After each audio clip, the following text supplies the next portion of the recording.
समस्त को good morning. तो आज आम फैमिली ट्रिप माँ मु आउ झी आम 3 जन बाहर छु छोट जर्नी रे छोट राइड रे।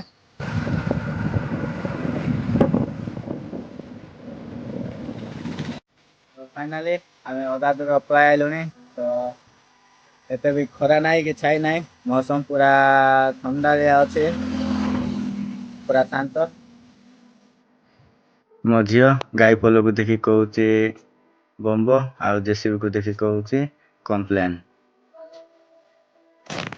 बंगालगुड़ा ब्रिज रे काम चलছে, काम देखी आम बाहरी पड़लु। रास्ता पूरा खराब अच्छे, वर्षा जो पूरा दई हो जाए रास्ता, अल्प वर्षा हेले पानी पूरा भर्ती जाऊँचे, जीवा बहुत असुविधा होचे। ठंडा हवा सहित रास्ता पूरा शांति अच्छे। निज घर फेवरेट पर्सन संगे राइड करवाटा मजा ही किसी अलगा, बहुत आनंद लगुचे।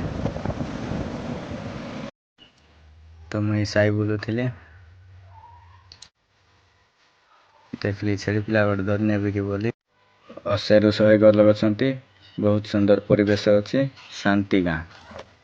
ए गाँ टी नेटवर्क ना प्रोब्लेम कहीं ऑलरेडी खाली एसटी लोग आगे रोचंती जे बहुत शांत लोक नेटवर्क से जगह पाखे से आम ट्रैक्टर भाई मान बसते से पाखे आगा नेटवर्क बाजो और नेटवर्क टे बाजो ना। तो आम बुलू कोरोना में गाड़ी में दुकान जाई तार पाई चूड़ा मिक्सर आनलो। झील आड़े मुई 2 लाख घंटा करी खाईदेलु मस्त करी पेट भरती।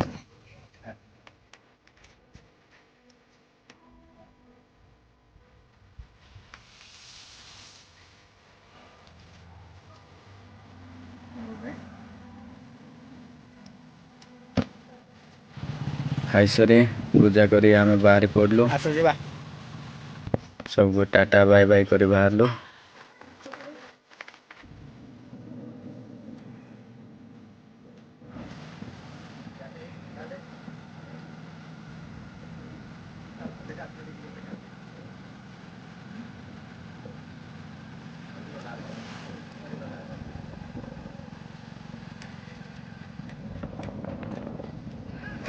तो शांति रे आसुथिलु, रास्ता रे मका पोड़ाउथिले। झील कहला बाबा जना खाइबे बोली, झील पाई किनलु जना, आमर पाई किनलु मका, लेंबू मरच लगाई गरम करे मस्त करी मागलु। झील कतरी खाइबा आराम कला, तार देखा देखी मुझा कतरी खाई देली, बढ़िया स्वाद लागला।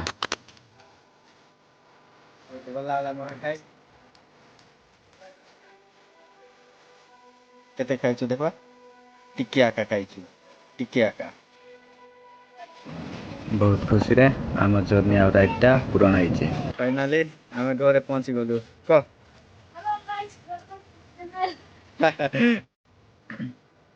आशा करछे आपन वीडियो भल लागिथवा।